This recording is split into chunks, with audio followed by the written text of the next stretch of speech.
Hello ladies and gentlemen, my name is Dan, the voice behind ThatKaitoDan, and welcome to Kaito Chat, where I chat about anything on my mind or heart in the world of anime, manga, or games. And ladies and gentlemen, it's the most wonderful time of the year for gamers. Yes, it is E3 time, baby! We are finally on the cusp of the big show where every single gamer is pumped for what is the future of gaming. What is coming out soon, what is next to come from the likes of Sony, Nintendo, Microsoft, Capcom, Square Enix, all that jazz. What is coming soon? I am absolutely pumped for the show and I cannot wait to see what's coming up next. And here is my thoughts and feelings on several games that may or may not be revealed or shown or discussed at all during the event. I've got no script, so I may ramble, I may stutter and all that jazz as well, so bear with me there. And I'm only going to be talking about the games, so I'm not going to be talking about any console price drops or any 4K console versions or anything about virtual reality. That's a whole different kettle of fish, and I just really want to focus about the games. Also, I'm not mentioning every single game that's on the show because that would take forever. I'm only really talking about some of the games that I've got some sort of opinion on or something that's got an interest to me. So, without any further ado, let's begin with talking about Red Dead Redemption 2. Now, we all are expecting what's going to be next from Rockstar Studios after Grand Theft Auto 4. What could be next? Well, a lot of people seem to be thinking it's the next Red Dead game, whether it's Red Dead Redemption 2 or Red Dead 3, either way. I was actually more hoping for a sequel to Bully or Canis Canem Edit, but I don't know, maybe that's a project too risky with how trigger happy some people are with anything to do with bullying and all that jazz, but I was still hoping we would get a sequel to that, but it seems kind of unlikely now.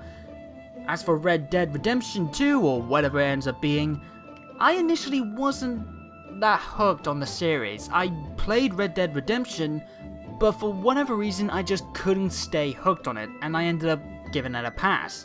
Could this game end up being the game that actually wins me back though?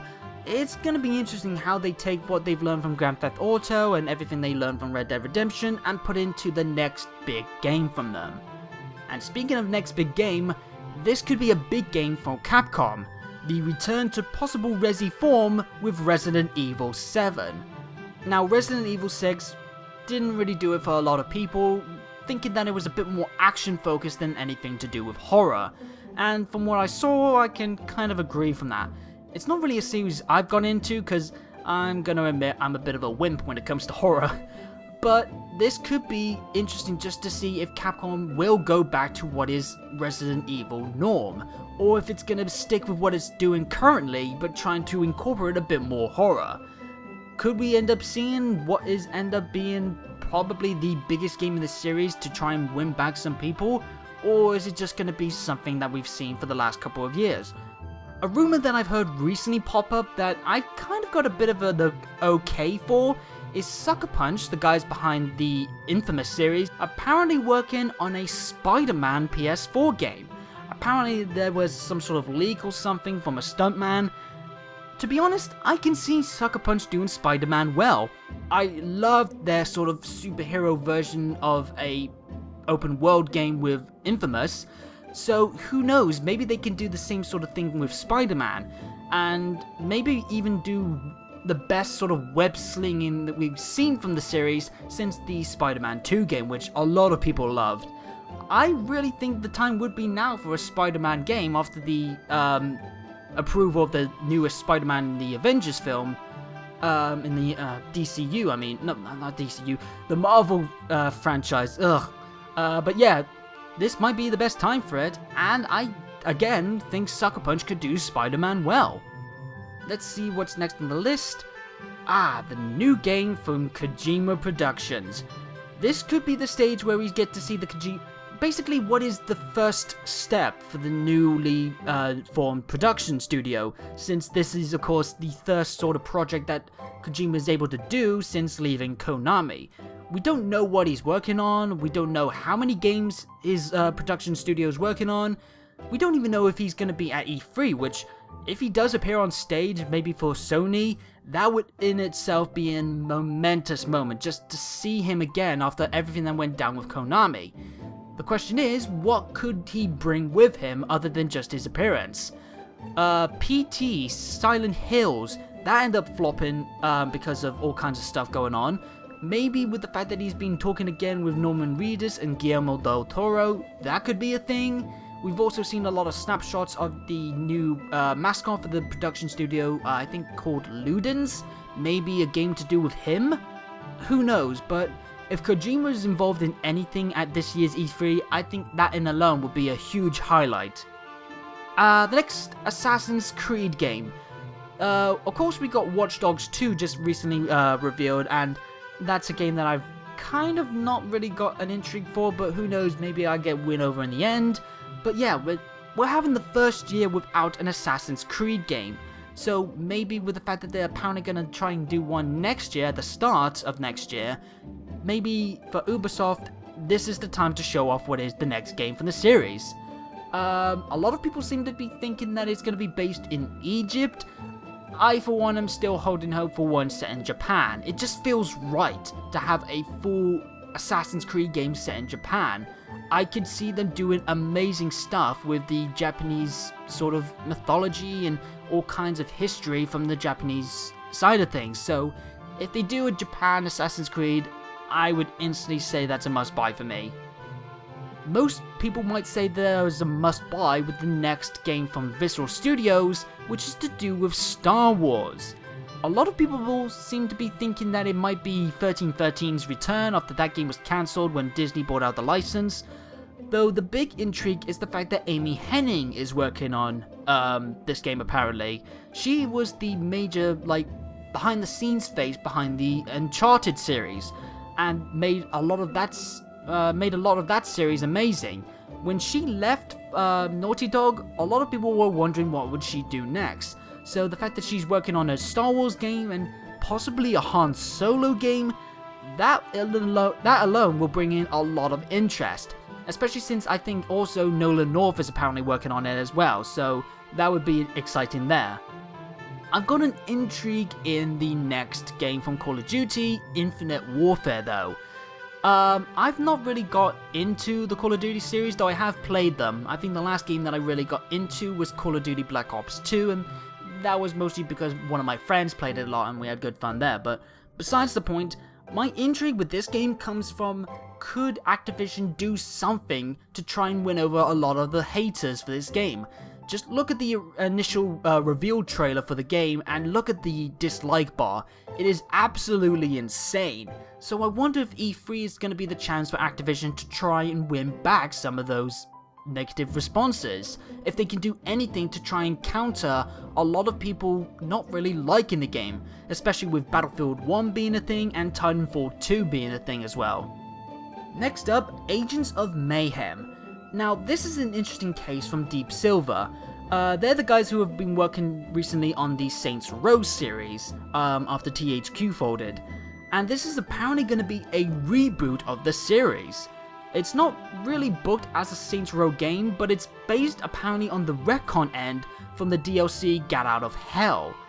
It's still got some Saints Row features like the Fleur de Lis insignia and the purple color theme, but it's got a bit more of an interesting sort of team based against a villain sort of mindset. I don't really know too much about it since it's been sort of recently revealed, so a lot of the information is still kept behind closed doors, but the fact that it's a bit more, it feels more like it's a team versus one guy sort of deal, and I'm interested to see what they do with a new spin on the series that's already had a lot of changes since its initial game. Let's see. EA Sports. Now, I know EA usually talk about sports every single E3. The new FIFA game, the new NHL game, the new Madden game, and by this point I'm fine with it. They need to sell their games, so it's fair. My only thing is, I just hope that, they don't have what they had last year and had a huge interview segment. Last year they had one with Pele, and I'm a huge football fan, and I love Pele. but that segment just went far too long for an interview that should have really been more about the game, and it just felt like an interview that should have been focused if it was on a football show, but considering it was taking place at a gaming conference, it felt far too long, far too disjointed, so if any kind of segments like that, that's going to be a negative for me. Though, one big thing from EA has to be Mass Effect Andromeda, the big project for me in terms of EA. We know very little about the game. We know that it's going to be a brand new story, it's set in a different galaxy, there's going to be some new features like a possible jetpack and all that, but we know very little about it, and I think kind of like how Bethesda did with Fallout 4 last year, I think most of EA's conference might be more focused on Mass Effect, and considering I'm a big fan of the series, I'm not going to complain about that at all. I'm really pumped for the game, and I cannot wait to see what comes next. Persona 5. Okay, so we know that it's going to be delayed until next year. I, for one, am still waiting on any kind of good news from the side of Europe, since we've kind of been left in the shadows. Just, you know, give us a release date. We hate being left on the side just because we're European, Atlas. So yeah, that's a little rant there. But considering it's been delayed, will there be anything shown at possibly the Sony conference or just anything like on the internet? We may be seeing the English voice cast perhaps, maybe one of the previous trailers dubbed, maybe some insight on perhaps the new sort of social links mechanic or just some sort of gameplay trailer, anything like that. I think it would be cool to see Persona 5 showcased in the Sony conference, sort of like a platform of how big the series has gotten lately, but I wouldn't be too surprised if all we get is just a little bit of a Persona 5 shown in a montage. Though, one thing I know is definitely not going to be stuck in a montage, the next Zelda game. Now, we know it's been delayed, we know that it's coming out for the NX as well, and we know that Nintendo was really putting all their money into showing off Zelda. They got nothing else, they got no Direct, no World Championships to show, they got some other stuff which I'll mention in a sec, but most of their focus is gonna be on Zelda. And this has to be a megaton info drop for the game. Not just to benefit that game, but also to help sell initially straight away the next console, to sell the NX. If the Zelda game looks like it's going to be the must-have game that it should, a lot of people will instantly jump onto that and get it for the NX, even though it is also coming out for the Wii U. I'm interested to see what they gotta have for the story shown off, if anything, what kind of characters might be shown, more on the dungeon side of things, more kind of items shown, and also, are they gonna put in two heavily requested things? Will we see voice acting, and will we see a female Link option? I for one would be okay with both these options being a thing. I think voice acting could help bring a lot more life to some of the characters and the story, and they've already got a sort of voice acting thing going on as showcased in Skyward Sword, so I see no reason why not. I would just have Link be the only character who can't speak, since it is sort of a proxy for the player, and just have everyone else voice as well, since a lot of games out there do have that sort of mindset of having the silent protagonist while everyone else talks. Look at the Half-Life series, for instance. As for a female Link, or Linkle, I think after the good reception of Linkle in Hyrule Warriors, I see no reason why not. It just helps the player immersion help out a bit more, and it adds something new, something fresh to the series, especially since the game is already apparently going to be revamping a lot of the Zelda mechanics, so why not change that up a bit as well and just make it an option. But yeah, that's not all from Nintendo, of course. They're going to be showing off Pokemon Go, which I wonder if they're going to show off anything from the beta, and maybe even mention about a European beta, or just show off some of the gameplay and some of the Pokemon available. But also, anything to do with Pokemon Sun and Moon. Maybe some information on the region, or maybe on the team, the story, maybe more Pokemon revealed, or maybe just even a simple, like, gameplay walkthrough of, like, the opening town. Nintendo's also going to be showing off Tokyo Mirage Sessions Sharp FE. God, that's a tongue twister, but considering that's going to be coming out in about 2 weeks, I wonder if there's going to be any information shown for that, but even if they don't, or if it's just going to be a simple gameplay walkthrough, I'm excited for the game. I know a lot of people are turned off of it because it's J-pop and it's not Shin Megami Tensei Cross Fire Emblem as it probably should have been to a lot of people, but I still think the game's going to be good, even if the localization might be a bit wonky. They've also got Dragon Quest VII Fragments of a Forgotten Past showing, and I really hope that that showcase is good, because if it helps sell the series more, we get more Dragon Quest in the West, which is really, really important to me, considering how much I love Dragon Quest. I wonder if they're also going to mention anything about Dragon Quest VIII, since that's also going to be coming out for the 3DS later on in the year, just, you know, maybe even giving us a release date. In terms of big company showcases though, I think none can say more than Square Enix. They've got an absolute butt ton of games coming to the conference, to the convention. They've got I Am Setsuna and Star Ocean Integrity and Faithlessness, which I'm wondering if they're going to show anything since that's coming out soon. Kingdom Hearts, focus-wise, that's an interesting one. They just recently shown off a trailer for Kingdom Hearts 2.8 Final Chapter Prologue, and I absolutely kicked myself because I wanted to do a reaction to that, but for whatever reason I just didn't. But that game looks absolutely amazing. I cannot wait to see that game. I cannot wait to play that game. But with that trailer and the bit at the end saying that there's going to be some Kingdom Hearts 3 information shown off in the winter, is there going to be anything Kingdom Hearts related at all at, say, Sony's conference? I know Square Enix is going to be having some interview segments based on Kingdom Hearts and all that jazz as well, but with the information for Kingdom Hearts 3 saved for winter, I wonder if there's going to be anything shown at all.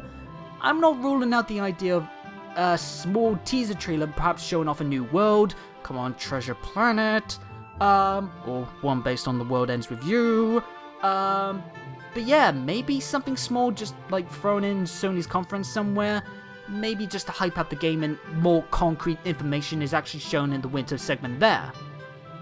But a lot of things from Square Enix is all about Final Fantasy. They've got Final Fantasy XII The Zodiac Age, the remaster of the Final Fantasy XII game coming out soon. With the reveal of that being a thing, I wonder if this is going to be a chance to show off what is new about that game, and for me, a chance to finally get back into the game since I kind of fell out with it in the PS2 version. I know it's got some of the features from the international version, which will be great for a lot of people in America, so hopefully that game goes well. I'm also really excited for World of Final Fantasy. It looks charming and cute as hell, and I love that it's featuring all kinds of characters from the franchise's past, sort of like a big celebration. And I wonder if they're going to be showing off some new cameos, perhaps characters like Luso or Ramza from the Tactics series, or if it's just going to be focusing on some of the gameplay and the story aspects. But either way, I am pumped for that game, and I cannot wait to grab it. I cannot also wait to grab Final Fantasy 15, the big juggernaut from Square Enix this year. The question is though, with the fact that the active time report coming up in E3 is going to be showing at the same time apparently as Sony, if there's going to be any information saved just for that. The fact that it's going into the Sony show probably gives off the idea that there's some information shown at the Sony conference that's going to be more explained in the active time report. But yeah, that's an interesting situation there. Moving on to some more from Ubisoft now, I want to hear more about South Park The Fractured But Whole. I know a lot of people are looking forward to more information on For Honor, but for me, South Park is the one that I'm really most interested in terms of games from last year's E3 that's not really had a lot of information since, especially since it's focusing on a sort of superhero theme, since that's obviously a popular theme right now in the world. Ni no Kuni 2 Revenant Kingdom. This was shown off at the PlayStation Experience last year, and I absolutely cannot wait for it. I love the original game, but we've not seen really anything but a story trailer. We don't know what the gameplay's like, if it's going to be anything like the turn-based sort of active battle system that the first game had. Is there still going to be recruitable monsters, magic? But the fact that the game also already has a dubbed trailer probably means that we might be getting the game sooner than we think, so we may see a release date as well.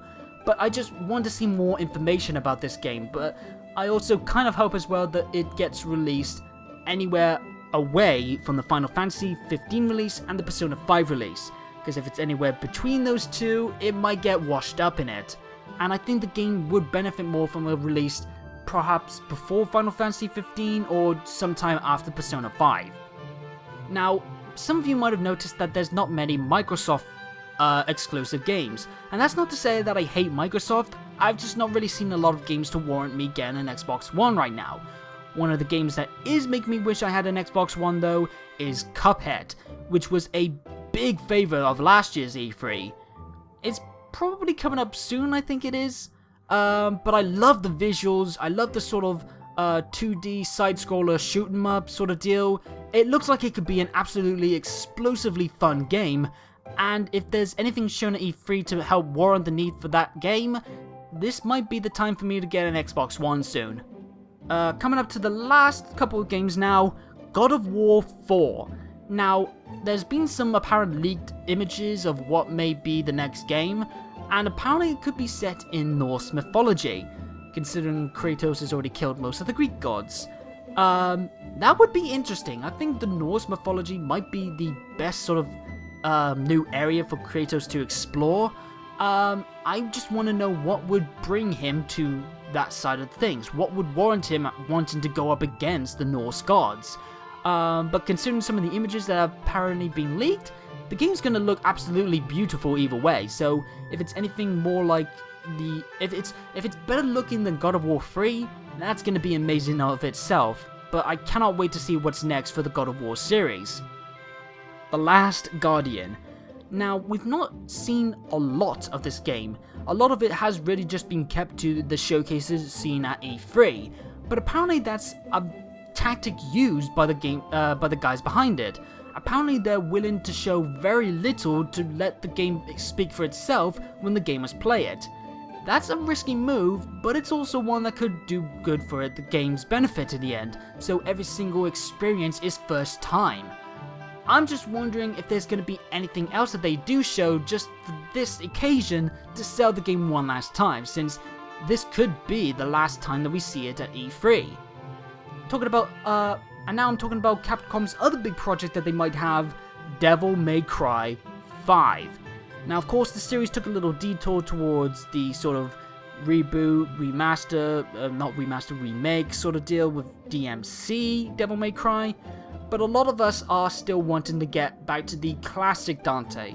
The wild, rambunctious, the playboy, the suave, the charismatic Dante, with all kinds of extremely intense action.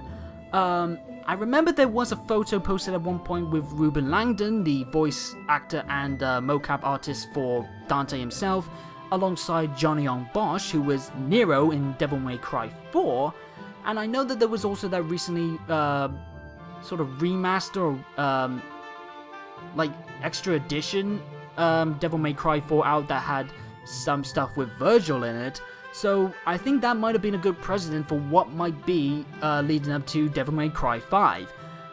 Especially with nothing on DMC's side of things since the DLC Virgil's downfall. I'm really hoping that we do get a Devil May Cry 5, since I got into the series not too long ago, a couple years ago, and I loved it. It's not really something that I usually play, sort of that action-heavy game, but the characters, the story, the energy, the emotion behind it, that is what sells me on this series, and I hope that this is the return to form for it. And speaking of return to form, the last game on my list is a possible return to form for Crash Bandicoot. Now, this guy's being teased and sort of possibly returning to the Sony all kinds of ways, with all kinds of teases, all kinds of t-shirts, and little hidden gems and Easter eggs, all kinds of stuff, especially recently with Uncharted 4, which I won't mention why. But this could be the time that we see Crash Bandicoot's return to classic form after a very absent time since the different kind of series from Activision, and the last game being Mind Over Mutant. For me, the last good Crash game was Crash Twinsanity, which still kept a lot of the goofiness and a lot of platforming-esque skill, mostly focusing on that platforming gameplay, and I hope that is the same mindset for whatever may come next for Crash Bandicoot. I just want to see him back to form, since we kind of been missing him, especially since he wasn't in that PlayStation All-Stars Battle Royale game, him and Spyro were like the two biggest absentees. But if he is revealed to make a return to the normal kind of Crash games, that will be a momentous moment for the Bandicoot. Yeah, sorry, I'm just rambling. I've also got one thing. Oh my god, I can't believe I forgot to mention this. Final Fantasy VII, the remake. Are we going to get anything new about that? Are we going to hear anything about the episodic content that it might be coming out as? Are we going to see more of the other characters like Tifa and Aerith and Yuffie and Sid? Are we going to see Sephiroth? What kind of gameplay features will it have? Will it still have some of the more lighthearted moments? That's a game that I'm absolutely looking forward to as well. In fact, I did a reaction to it back in last year's E3. I can't believe I almost forgot about it. But yeah, that could be another big feather in the cap for Sony as well. And another big moment for what could be a big E3. That's everything on my list though, folks. Is there any game that I mentioned that you're excited for, or anything that I didn't that you would like to see? Are there any big shot rumors that you might be supporting? Is there any shot in the darks that you think could be a thing? Let me know in the comments down below, and follow me on Twitter at ThatKaitoDan for any updates on future content, any ramblings from me, or if you want to throw a question or two my way. Until next time though, enjoy E3, and have a good day or good night, and peace out.